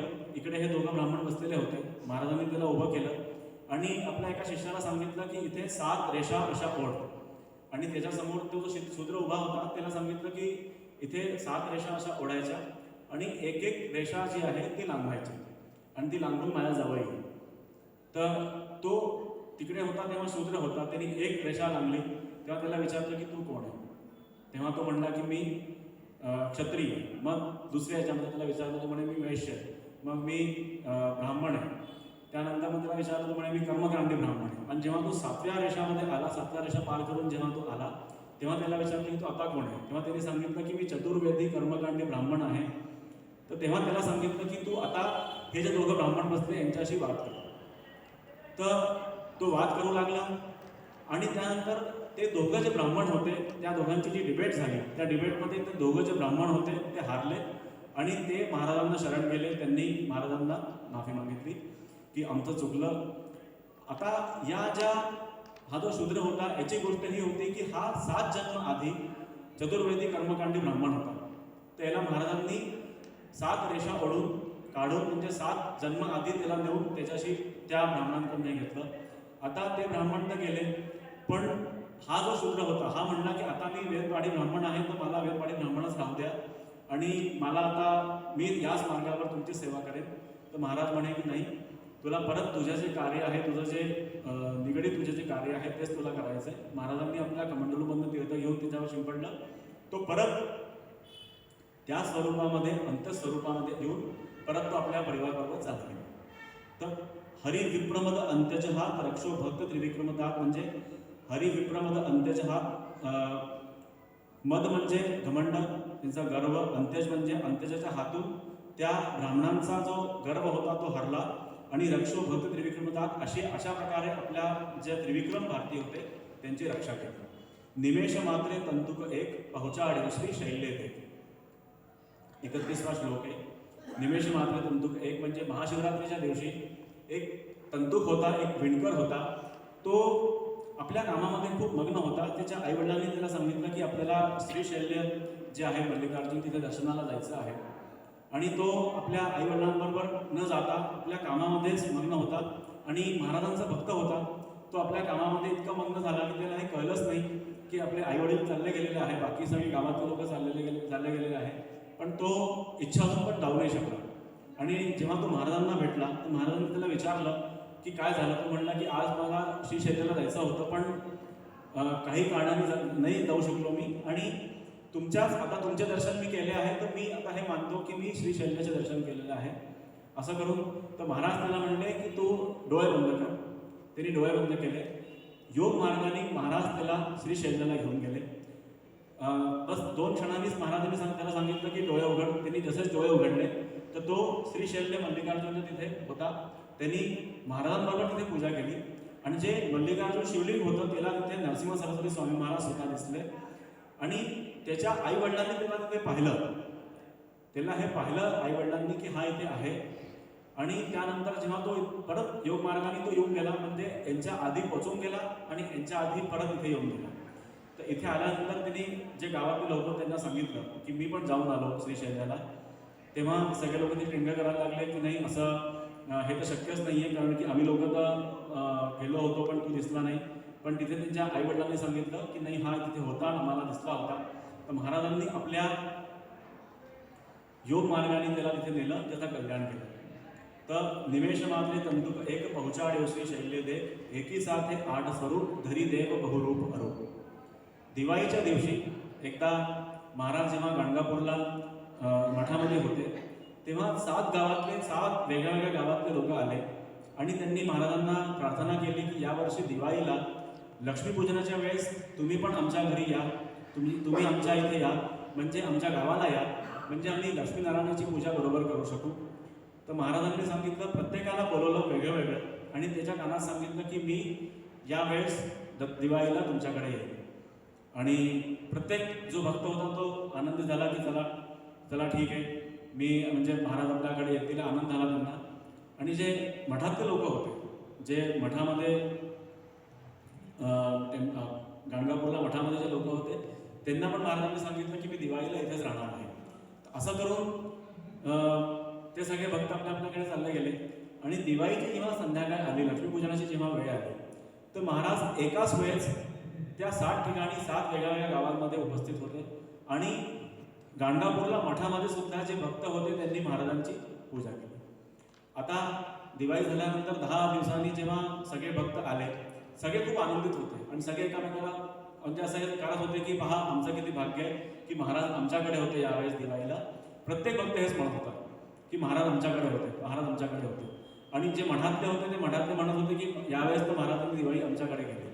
तर असं एकाच वेळेस 8 ठिकाणी उपस्थित राहणं, एकाच वेळेस म्हणजे त्या लक्ष्मीपूजनाच्या वेळेस दिवाळीला महाराज 8 ठिकाणी वेगळ्या ठिकाणी होते. तर बापजी असं लिहितात, एकी साथ 8 स्वरूप धरी देव बहुरूप अरूप. म्हणजे आपण जर देवाला आपण पाहतो एक मूर्ती म्हणून आपण पाहतो, एक स्वरूप आपण पाहतो, पण तो कसा आहे, निर्गुण निर्विकार आहे. तर निर्गुण निर्विकार असलेल्या दत्तगुरूंनी सुद्धा आपल्या भक्तांच्या रक्षणासाठी, आपल्या भक्तांच्या कल्याणासाठी किंवा आपल्या भक्तांना आनंद व्हावा यासाठी काय केलं, तर एकी साथ 8 स्वरूप धरी देव बहुरूप अरूप. म्हणजे अरूप असलेल्या देवानी पण 8 स्वरूप घेऊन आपल्या भक्तांना दर्शन दिले. संतोषाने जे भक्त सुजात आपी परचाव साक्षात. आता संतोषाने जे भक्त सुजात म्हणजे याच्यामध्ये बापजी म्हणतात की आपी परचाव साक्षात, की तुम्ही आणखीन कोणी त्याचं ज्याला म्हणतो आपण की विटनेस नाहीये, तुम्ही स्वतःच त्याचा विटनेस दिला. आपी परचाव साक्षात, तुम्ही स्वतःच तिथे उपस्थित राहून त्याचं गवाही दिली. आता याच्यामध्ये येतं यवनराजनी टाळी पीठ जात पातनी तनेन चित. एक निजाम होता, हैदराबादचा निजाम होता. त्याला म्हणजे तो होता विदर्भी म्हणजे मुसलमान होता, पण यवन होता, पण तो आपल्या धर्माच्या बाहेर नव्हता. ब्राह्मणांचा आदर करायचा आणि त्याच्या मनामध्ये ब्राह्मणांसाठी आदर होता. तो एक आपला त्यांची ब्राह्मणांची सेवा करायचा, गोसेवा करायचा. पण काही त्याचे जे मंत्री होते, त्याचे जे आणखीन जे यवनचे त्याचे हे होते, ते त्याला सारखे भडकत राहायचे ब्राह्मणांच्या खिलाफ. तर तो ऐकायचा नाही, पण त्याच्या मनामध्ये कुठे ना कुठे हे होतं, ब्राह्मणांचा द्वेष नव्हता. आणि त्याला असं करता करता एकदा मांडीवर त्याचा फोड झाला. म्हणजे आपण आजच्या भाषेमध्ये जर म्हणू तर कॅन्सरसारखा त्याला रोग झाला, असाध्य रोग. त्यांनी सगळे म्हणजे आजार करता जे पण त्याचे हे होते उपचार जे होते, वैद्यकीय उपचार, ते सगळे करून तो थकला. त्याला काहीच बरं नाही वाटलं. मग त्याला कोणी सांगितलं, त्याचे जे ब्राह्मण होते त्याच्या याच्यामध्ये मंत्रिमंडळमध्ये, त्यांनी त्याला सुचवलं की गाणगापूरला नरसिंह सरस्वती स्वामी महाराज म्हणून आहे, त्यांच्याकडे जर तू गेला तर तुझा हा आजार बरा होईल, हा विश्वास आहे आम्हाला, तर तुम्ही नक्की त्यांच्याकडे जा. तर हा जो राजा होता हा तसा ब्राह्मण प्रिय होता, पण थोडा त्याला गर्व होता. तो म्हटला की ठीक आहे, मी यांच्याकडे जाईन तर खरी महाराजांकडे, तुम्ही म्हणता तर जाईन मी, पण मी राजा आहे, असं कोणाकडे पण मी जाऊ शकत नाही एकदम. तर पण त्यांनी सांगितलं की तुम्ही जा, तुम्हाला हा त्रास आहे हा बरा होईल. तो आपल्या पूर्ण चतुरंग सेनाबरोबर निघाला पालखीमध्ये बसून. आणि पालखीमध्ये बसून जेव्हा तो गेला, त्याला एक आतमध्ये कुठे ना कुठे गर्व होता की आज मी महाराजांकडे चाललेलो आहे, तर महाराज येऊन मला स्वागत करतील, पाहू कोण आहे महाराज, आपण एक त्याच्या मनामध्ये हे होतं. आणि तो पूर्ण आपल्या चतुरंग सेनाबरोबर पालखीत बसून जेव्हा निघाला आणि इकडे गाणगापूरला ही चर्चा झाली की तिथनं तो निजाम जो आहे, तो राजा जो आहे तो येतोय आणि महाराज आपल्या मठामध्ये बसलेले होते. तर सगळ्यांचे भक्त होते, त्यांना वाटलं कुठे ना कुठे की आज एवढा मोठा राजा आपल्याकडे येतो आहे, तर आपण त्याचं स्वागत केलं पाहिजे. आणि स्वागताकरता आपण महाराजांनी कमीत कमी द्वारापर्यंत येऊन त्याचं स्वागत केलं पाहिजे, असं लोकांना वाटत होतं, भक्तांना वाटत होतं. आणि राजालाही वाटत होतं की आता महाराज आहेत तर ठीक आहे, पण मी राजा आहे तर महाराजांनी माझं स्वागत केलं पाहिजे. हा जेव्हा दारावरती आला आणि महाराजांना पाहिलं, महाराजांच्या समोर तसंच झाला, तर महाराजांनी, नरसिंह सरस्वती स्वामी महाराजांनी पहिला प्रश्न याला विचारला, कारे रजका कोठे अससी बहुत दिनांपरी भेटलास. म्हणजे श्रीपाद श्रीवल्लभ स्वामी महाराजांनी ज्या रजकाला आशीर्वाद दिला होता की पुढच्या जन्मी तू राजा होशील, तो आता पुढच्या जन्मी राजा झाला आणि तो काही ना काही निमित्ताने महाराजांच्या दर्शनाला आला. आता झालं हे की त्याला आता ओळख पटली की मागच्या जन्मी मी राजा होतो, मी धोबी होतो आणि हे श्रीपाद श्रीवल्लभ होते, आता मी राजा झालो आणि हे नरसिंह सरस्वती झाले. कारण की त्यांनी मागच्या जन्मी हे मागितलं होतं की मला राजा तर करा, पण मला ही जाणीव असू द्या की मी कोणामुळे राजा झालेलो आहे आणि कोणामुळे मला हे वैभव प्राप्त झालेलं आहे. तसंच महाराजांनी म्हटलं की कारे रजका कोठे अससी बहुत दिनांपरी भेटला असे. तेव्हाच तो शरण गेला, महाराजांना साष्टांग नमस्कार घातला सगळ्या आपला गर्व जो तुझा होता तो सगळा नाहीसा झाला आणि महाराजांना शरण जाऊन त्यांनी महाराजांना आपल्या असा उल्लेख आहे की आपल्या जी पालखी होती त्यामध्ये पालखीमध्ये बसवून महाराजांचं हे केलं, सन्मान केला महाराजांचा. आणि शेवटी त्यांनी विचारलं महाराजांना की आता मी काय करू.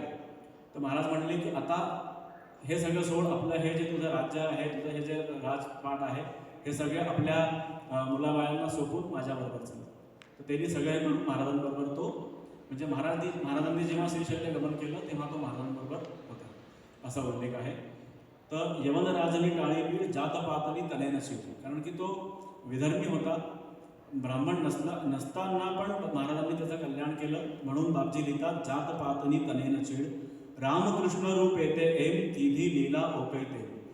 आता काय होतं की जेव्हा दत्त स्वरूपाची आपण कल्पना करतो किंवा दत्त महाराजांबद्दल आपण जेव्हा गोष्टी करतो तेव्हा बऱ्याचदा काय होतं, मी मागच्या वर्षीची गोष्ट सांगतो. मी जेव्हा 2-3 ठिकाणी असं हे दत्तभावनीचं हे केलं तेव्हा सुदामानगर दत्त मंदिरामध्ये जेव्हा माझा कार्यक्रम होता तिथे नाव लिहिलेलं होतं. तर त्याच्या थोडंच पुढे गेल्यानंतर हवा बंगल्याच्या शेजारी एक साईबाबांचं मंदिर आहे, तिथे दत्त महाराजांची मूर्ती आहे. तर तिथनं मला फोन आला आणि मला त्यांनी म्हटलं की हमारे यहाँ पर तर सगळे हिंदी होते ते, हमारे यहाँ पर दत्त भगवान की मूर्ति है पर हमको मालूम नहीं कुछ भी कि दत्त भगवान कौन थे, कुछ भी नहीं पता हमको. तर मग त्यांनी मला सांगितलं की तुम्ही या आणि आम्हाला सांगा की दत्त महाराज कोण होते वगैरे. तर बाय चान्स दत्त जयंतीला जाणं झालं माझं. त्यांनी सांगितलं की तुम्ही दत्त जन्माचा अध्याय वाचा. तिथे दत्त जन्माचा अध्याय वाचला. सांगण्याचं तात्पर्य हे की ते जे लोक होते त्यांना राम माहिती आहे, कृष्ण माहिती आहे, बाकी सगळे देवी सगळं माहिती आहे, पण दत्त कोण हे माहिती नव्हतं. तर म्हणून आता बापजींनी असं लिहिलं की रामकृष्ण रूप येते एम किधी लीला ओकैते, रामही तुम्हीच आहे, कृष्णही तुम्हीच आहे.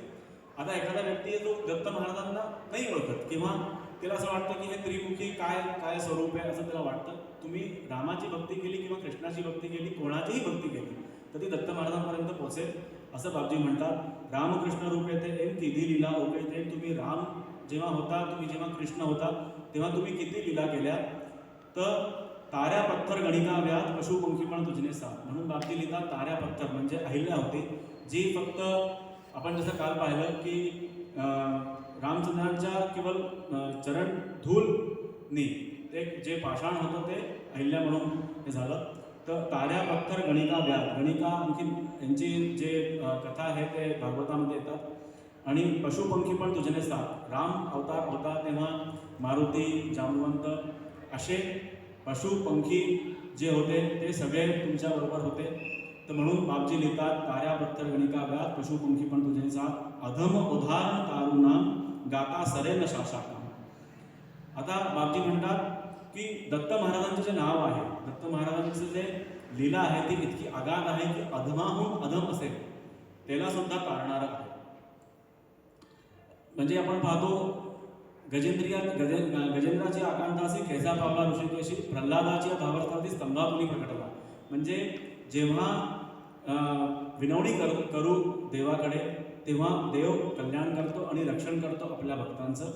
आणि म्हणून बापजी म्हणतात अधम उदाहरण तारुणाम गाता सरेन शाशाकाम, की तुमचं जे महिमा आहे ती किती गाऊ, मी किती गाऊ, माझ्या वाणीला काहीच म्हणजे ज्याला म्हणतात की काही सीमाच नाही.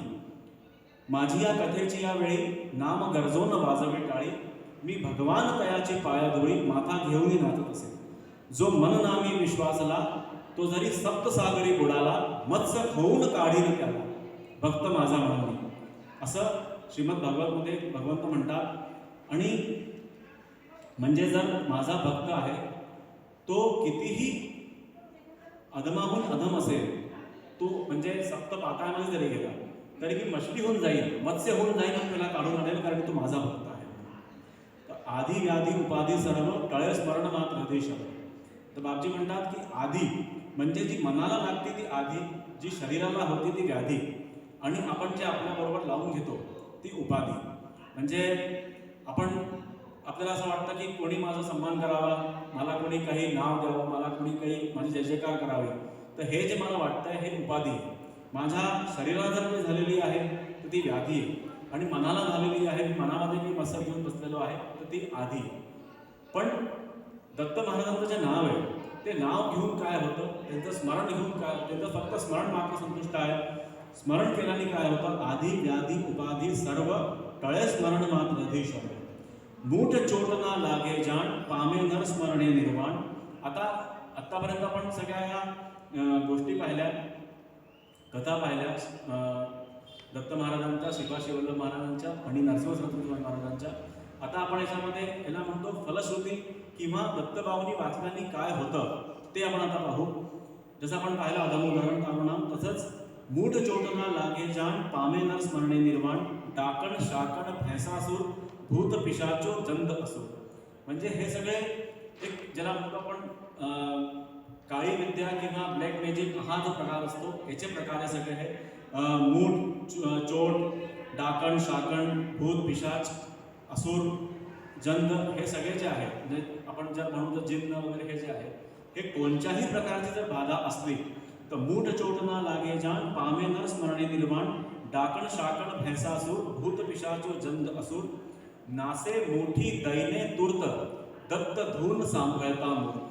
म्हणजे हे सगळे कोणत्याही प्रकारचे जर हे असले, जे मी सांगितलं डाकण शाकण भैसासूर जंद असुर, तर नासे मोठी दैने तूर्त म्हणजे जर दत्त महाराजांचं नाव तुम्ही घेतलं, दत्त महाराजांचं स्मरण केलं, तर नासे मोठी दैने तूर्त म्हणजे जसं कोणी मुठ्ठी बांधून किंवा आपण जर आपल्या बोलीभाषामध्ये म्हटलं तर दुम दबा के भाग जाणार, तसं हे सगळे जे आहे ते म्हणजे दत्त महाराजांचं नाव घेतल्यानेच नाव ऐकून हे पळून जातं. तर करी धूप गा एजे एम दत्त बावनी आसपरे. दत्त बावनी कशी म्हणायची, रोज आपण संध्याकाळी जेव्हा तिन्ही सांजेच्या वेळेस आपण दिवा लावतो त्यावेळेस जे मातीचं आपलं पात्र असतं त्याच्यामध्ये कपूर थोडंसं धूप हे करायचं, त्याचा धूर करायचा आणि पूर्ण घरामध्ये मोठ्या मोठ्याने म्हणायचं जय योगेश्वर दत्त दयाळ तू जय एक जगमा प्रतिपाळ, असं पूर्ण दत्तभावनी म्हणत म्हणत पूर्ण घरामध्ये फिरायचे. तो जो धूर आहे तो पूर्ण घरामध्ये होऊ द्यायचा. असं बाबजी म्हणतात करी धूप गा एजे एम दत्त बावनी आसप्रेम, म्हणजे पूर्ण सप्रेम भावाने दत्त बावनीचा पाठ करायचा. सुधरे तेना बनने लोक रहे न तेरे क्या ये शोक. म्हणजे जे पण दत्त बावनीचा पाठ करेल सुधरे तेना बनने लोक, त्याचे सगळे लोक इहलोक परलोक जे आहे ते सगळे सुधरतील आणि रहे न तेरे क्या ये शोक म्हणजे त्याला दोन गोष्टी आहे की त्याला कोणत्याही प्रकारचा शोक म्हणजे दुःख किंवा आणखीन काही राहणार नाही, पीडा राहणार नाही. आणि रहे न तेरे क्या ये शोक म्हणजे त्याचा काही पण शोक म्हणजे त्याची काही पण जी इच्छा आहे ती शिल्लक राहणार नाही जर तो दत्तबावनीचा पाठ करतो. सुधरे तेना बनने लोक रहे न तेरे क्या ये शोक दासी सिद्धी तेणी थाय दुःख दारिद्र्य तेना जाय. आता हे वाचताना थोडंसं एक हे होतं म्हणजे शंका येते मनामध्ये की याच्यामध्ये असं लिहिलं दुःख दारिद्र्य तेना जाय, तर ना जाय म्हणजे काय की नाही जात असं काही आहे का, तर असं नाही आहे. हे गुजराती मध्ये असल्यामुळे तेना जाय म्हणजे तेचं जातं असं लिहिलेलं आहे. तर दासी सिद्धी तेनी थाय म्हणजे सगळ्या प्रकारच्या सिद्धी ज्या आहेत त्या तुमच्या जर दत्तबावनीचा पाठ तुम्ही करता आहे तर त्या सगळ्या प्रकारच्या सिद्धी ज्या आहेत त्या तुमच्या दासी होतात. दुःख दारिद्र्य तेना जाय, सगळ्या प्रकारचं दारिद्र्य म्हणजे दारिद्र्य नुसतं पैशाने नसतं, कर्म दारिद्र्य असतं, भाग्य दारिद्र्य असतं आणि पैशाचं असतं. तर सगळ्या प्रकारचे दारिद्र्य आहे ते दूर होतात आणि भक्ताचं कल्याण होतं. तर बापजी लिहितात दासी सिद्धी तेणी थाय दुःख दारिद्र्य तेना जाय 52 गुरुवारे नित्यनेम करे पाठ 52 सप्रेम यथावकाशे नित्य नियम तेणे कधी न दंडनीय. आता आपण पाहतो की बापजीने सांगितलंय की दत्तबावनीचा पाठ कसा करायचा. तर आपण वर्षामध्ये किती आपले सप्ताह किती असतात 52, गुरुचरित्रामध्ये श्लोक किती 52 आणि दत्तबावनीमध्ये किती श्लोक आहे 52. तर दर गुरुवारी 52 वेळा पाठ करायचा आणि असं दर गुरुवारी करायचं, वर्षभर करायचं आणि असं करत राहायचं. तर जर तुम्ही दर गुरुवारी 52 वेळा पाठ केला तर एका वर्षामध्ये तुमचे 2704 पाठ होतात. आणि असं जर आपण करत राहिलं तर 52 गुरुवार नित्यनेम करे पाठ 52 सप्रेम यथावकाशे नित्य नियम. आता ह्याच्यामध्ये कसं वाचायचं, एकाच बसनीमध्ये 52 पाठ करायचे, कारण की जर 52 पाठ करायला आपण गेलो तर कमीत कमी 2 तास लागतात आणि जर पहिल्यांदा आपण केलं तर 4 ते 5 तास लागू शकतात. जर म्हणजे गुजराती भाषामध्ये थोडंसं अवघड आहे, आपल्याला एकदम येत नाही, तर त्या हिशोबाने आपल्याला वाचायचं आहे. तर याच्यामध्ये असा काहीच नियम नाही की तुम्हाला एका बसनीमध्येच 52 वेळा वाचायचं आहे की तुम्हाला असं करायचं, काहीच नाही. बापजी म्हणतात तुम्ही 13-13 म्हणून 4 वेळा वाचा, 26-26 म्हणून 2 वेळा वाचा, 10-10-10 करून वाचा, जसं वाचायचं तसं वाचा, पण वाचा. मुख्य म्हणजे असं आहे की तुम्ही वाचा. आता वाचण्याने काय होईल, सुधरे तेना 52 गुरुवार नित्यनेम करे पाठ 52 प्रेम यथावकाशे नित्यनियम तेणे कधी न दंडेय. शेवटी दिलं बापजींनी तेणे कधी न दंडेय, म्हणजे जो या प्रकारे दत्तबावनीचा पाठ करेल त्याला तेणे कधी न दंडेय, म्हणजे त्याला कालचा काही त्रास होणार नाही, हे माझं वचन आहे, असं बापजी म्हणतात. आणि एक खूप छान गोष्ट आहे की जेव्हा बापजी नारेश्वरला होते, दत्तबावनीची रचना झालेली होती, एक स्त्री होती, म्हणजे बापजींची भक्त होती, ती आली आणि तिला काहीतरी प्रापंचिक अडचणी होत्या. तर ती आली बापजींकडे, रंगावतो स्वामी महाराजांकडे.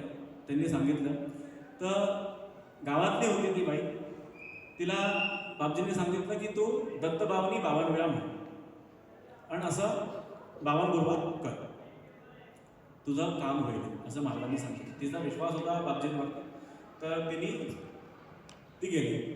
आता झालं काय की 2-4 गुरुवारनंतर ती परत आली आणि बापजींना सांगितलं की माझं काम झालं आणि मी वाचायला सुरुवात केलं दत्तबावनी आणि माझं काम झालं.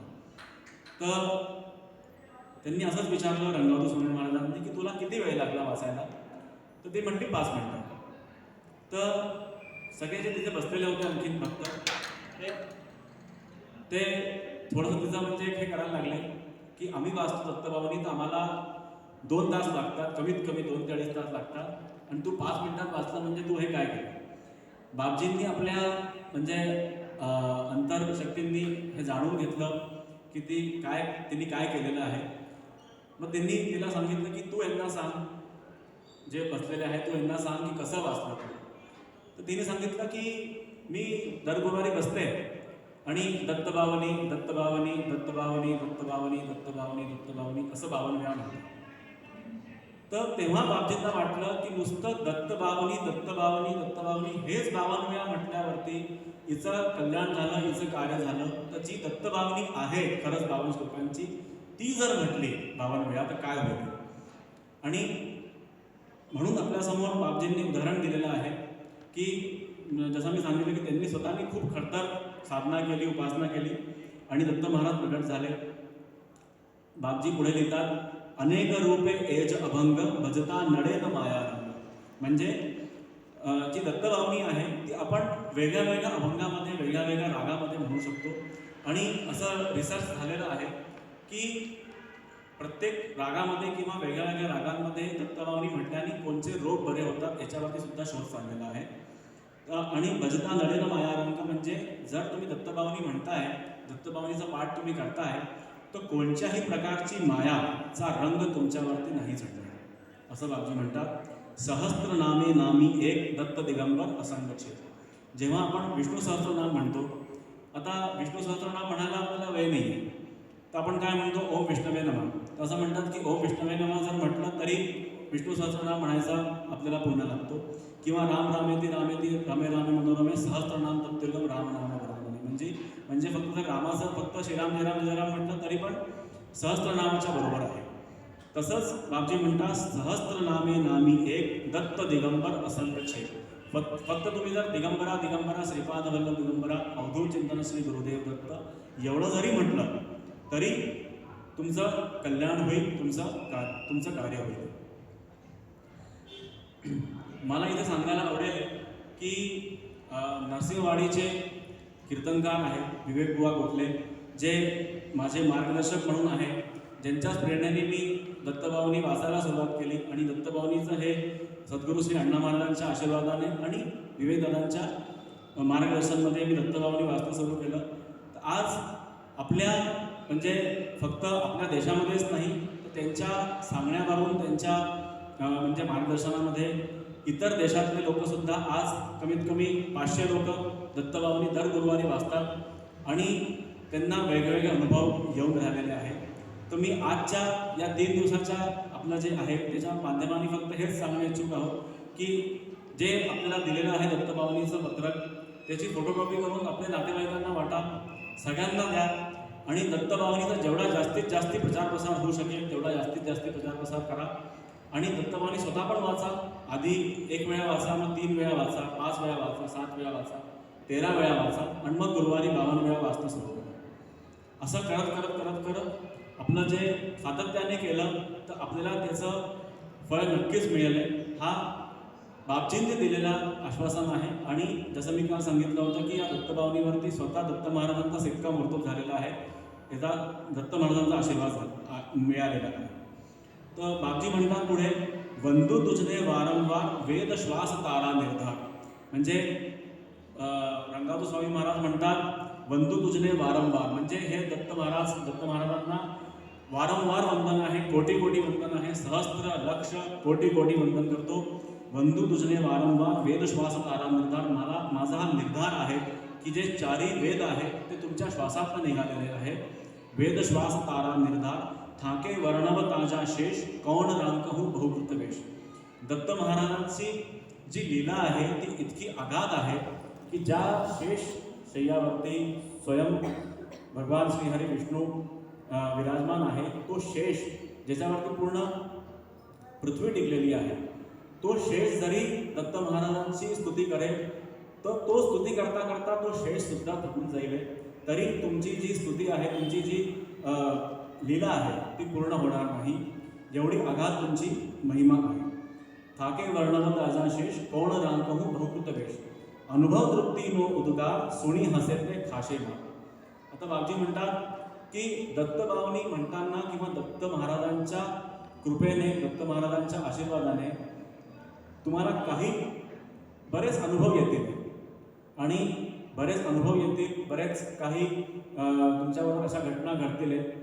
पण एक दत्तभक्त म्हणून जेव्हा तुम्ही कोणाला सांगाल आणि अनुभव तृप्ती नो उद्गार, सोनी हसे ते खाशे मा, म्हणजे हे जर बोल कोणी ऐकून याची थट्टा केली, याचा जर म्हणजे याच्यावरती हसलं, तर हे लक्षात ठेवा की ज्या दत्त महाराजांच्या हातामध्ये कमंडलू आहे, ज्या दत्त महाराजांच्या हातामध्ये झोळी आहे, त्याच दत्त महाराजांच्या हातामध्ये त्रिशूल पण आहे. तर ते दंडविधान करायला सुद्धा चुकणार नाही. तर अनुभव तृप्ती नो उद्गार, सुणी हसे ते खाशे मा, तपसी तत्वमसी हे देव. आता इथे आपण एक पाहतो, तपसी तत्वमसी हे देव म्हणजे आपल्याला ही जाणीव असली पाहिजे की अहम ब्रह्मास्मी, म्हणजे माझ्या आतमधला जो दत्त आहे, माझा मी तर आहे पण माझ्या आतमध्ये पण एक आत्मज्योती आहे, ती पण दत्त स्वरूप आहे. तर मला एक भक्ताचे 4 प्रकार असतात, आर्त, अर्थार्थी, मुमुक्षु आणि मुक्त. तर आर्त म्हणजे एक की आर्ततानी येतो आणि दत्त महाराजांची उपासना करतो, आराधना करतो, साधना करतो. अर्थार्थी म्हणजे काहीतरी अर्थ त्याचा असतं, काहीतरी त्याचा म्हणजे हेतू असतो की माझं हे काम झालं तर मी येईन, माझं हे काम होऊ द्या तर मी दत्त महाराजांची स्तुती करेन, त्यांची कृपा मिळवू द्या. तेवढं काम झाल्यानंतर जसं आपण म्हणतो की गरज सर्व वैद्य म्हणून, तेवढं झालं की तो दूर होऊन जातो. एक मुक्त असतो, जे मुक्त अवस्थामध्ये असतात ते पण दत्त महाराजांची उपासना करतात, साधना करतात. त्यांना काही गरज नाही, पण ते आपल्यासमोर एक उदाहरण ठेवतात की आम्ही जर मुक्त असलो, जसं टेंबे स्वामी महाराज होते, ते मुक्त होते, त्यांना काहीच हे नव्हतं, पण त्यांनी सुद्धा साधना केली दत्त महाराजांची. तर आपल्याला त्यांनी एक उदाहरण दिलं की अशी उपासना, अशी साधना आपल्या दत्तप्रभूंची केली पाहिजे. पण याच्यामध्ये एक आपल्याला, आपण सगळ्या जे उपस्थित आहोत, आणखीन आपल्यासारखे जे दत्तभक्त आहेत ते मुमुक्षु किंवा जिज्ञासू प्रवृत्तीचे असले पाहिजे. की आपल्याला एक जाणीव ही असली पाहिजे की आपण कोणत्या तरी बंधनामध्ये अडकलेलो आहे आणि या बंधनातनं आपल्याला कोण मुक्त करेल. या बंधनातनं आपल्याला मुक्त फक्त दत्त महाराज करू शकतात. तर दत्त महाराज बापजी लिहितात, अनुभव तृप्ती नो उद्गार, सुणी हसे ते खाशे मा. याची शेवटली ओळी, तपसी तत्वमसी हे देव, बोलो जय जय श्री गुरुदेव. तपसी म्हणजे मी तपस्या करणारा, तत्वमसी म्हणजे माझ्या आतमधला जो देव आहे, माझ्या आतमध्ये दत्त महाराज आहे. तर अहम ब्रह्मास्मी, जर मला हा बोध झाला की मीच ब्रह्म आहे, तर हे जे मी काल सांगितलं होतं की योग म्हणजे माझ्या आतमधला आणि मी याचा जो योग आहे हे जाणून घेण्यासाठी काय करावं लागेल, तर बोलो जय जय श्री गुरुदेव, बोलो जय जय श्री गुरुदेव. म्हणजे आपल्याला दत्त महाराजांचं नाव घ्यायचं, तेच आपलं पोट कल्याण करेल. आणि म्हणून बापजी म्हणतात तपसी तत्वमसी ते देव बोलो जय जय श्री गुरु. तर आता या 3 दिवसांच्या सेवेच्या माध्यमातून मी आपल्याला हेच म्हणजे विनंती करतो की दत्तबाबूंनी आवर्जून वाचा, रोज कमीत कमी एकदा तरी वाचा आणि गुरुवारी 3 वेळा वाचणं सुरू करा आणि आपल्या नातेवाईकांना पण द्या. आणखीन यूट्यूबवरती पण आहे, जर तुम्ही विवेक कुमार गोखले हे टाईप केलं त्याच्यामध्ये म्हणजे हे पण PDF पण दिलेलं आहे आणि ऐकू पण शकता तुम्ही, तुम्हाला पाठ पण होतो. पहिल्यांदा वाचायला टाईम लागेल, थोडा वेळ लागेल, पण 2 मिनिटामध्ये होऊन जातो, 52 वेळा होऊन जातं आरामात. ते वाचणं सुरू करा. आज 3 दिवसाची माझी ही सेवा इथे मी पूर्ण करतो आणि लोकमान्य श्रीराम मंदिर ट्रस्ट आणि विशेष करून जयंत सांबरे काकांचा मी आभारी आहे की आज मला यांनी इथे दत्तसेवा करण्याचा अवसर प्रदान केला. आता मी एक स्तोत्र घेतो जे आपण रोज म्हणतो, आपल्याकडे आहे ते, आणि त्यानंतर मी एक माझी कविताच्या माध्यमातून आजचा याला पूर्ण करेन.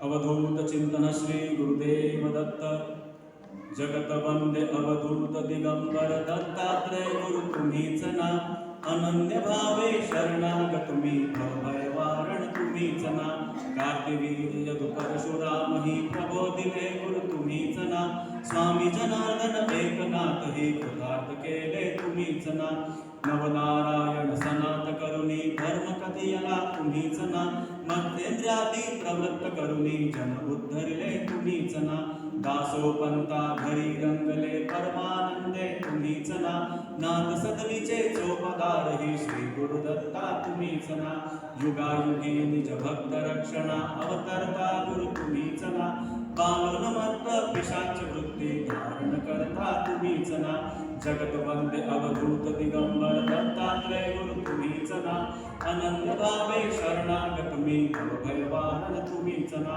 स्नान काशीपुरी चंदन पंढरी संध्या सागरी तुम्हीच ना, करुणी भिक्षा करवरी भोजन पांचाळेश्वरी तुम्हीच ना, तुळजापुरी कर शुद्धी तांबूल निद्रा माहुरी तुम्हीच ना, करुणी समाधी मग्न निरंतर गिरणारी गुरु तुम्हीच ना, विप्रस्त्रियेच्या वचनी गुंतले पिठापुरी गुरु तुम्हीच ना, श्रीपाद वल्लभ नरसिंह सरस्वती करंजन घरी तुम्हीच ना, जन्मतात ओंकार जपोनी मौन धरियले तुम्हीच ना, मोजी बंदिनी वेद पदोनी जने सुख विधी तुम्हीच ना, जगत वंदे अवधूत दिगंबर दत्तात्रय गुरु तुम्हीच ना, अनन्य भावे शरणागत मी भय वारण तुम्हीच ना, चतुर्थ आश्रम खेळोधारा आश्रम खेळुनी तुम्हीच ना, कृष्ण सरस्वती सद्गुरु वदुनी तीर्थासमले तुम्हीच ना, माधवारण्य कृतार्थ केला आश्रम देऊनी तुम्हीच ना, कोटशुळाची व्यथा हरवली सुखविला तुम्हीच ना, वेल उपटुनी विप्रादितला हेम कुंभ गुरु तुम्हीच ना,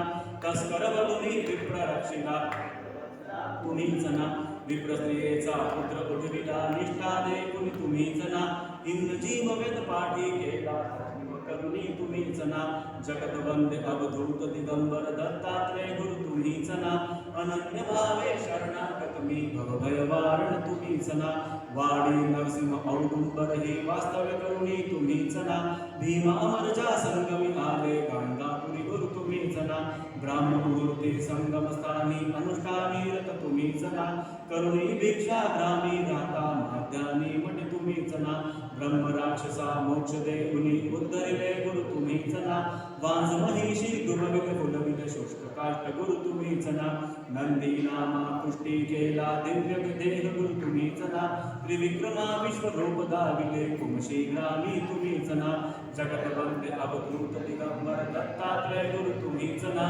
अनन्य भावे शरणागत मी भय वारण तुम्हीच ना, अगणित निधले धान्य कापुनी शूद्र शेती गुरु तुम्हीच ना, रत्नाईचे कुष्ठ दवडिले तीर्थे वर्णित तुम्हीच ना, आठहिला मी भिक्षा केली दीपवाहिनी तुम्हीच ना, भास्कर हस्ते चार सहस्रा भोजन दिले तुम्हीच ना, निमेष मात्रे तंतु बनेला श्रीशैलाशी तुम्हीच ना, सायम देवा काशी यात्रा दाखविले गुरु तुम्हीच ना, चांडाळा मुखी वेद वदविले गर्व हराया तुम्हीच ना 60 वर्ष माझेसी दिदले कन्या पुत्र ही तुम्हीच ना जगत वंदे अवधूत दिगंबर दत्तात्रय गुरु तुम्हीच ना अनन्य भावे शरणागत मी भवभय वारण तुम्हीच ना कृतार्थ केला मानस पूजुनी नरकेसरी गुरु तुम्हीच ना माहुरचा सतीपती कुटगुणी धर्म कथिला तुम्हीच ना रजकाचा यवन राजगण गुणी उद्धरिला गुरु तुम्हीच ना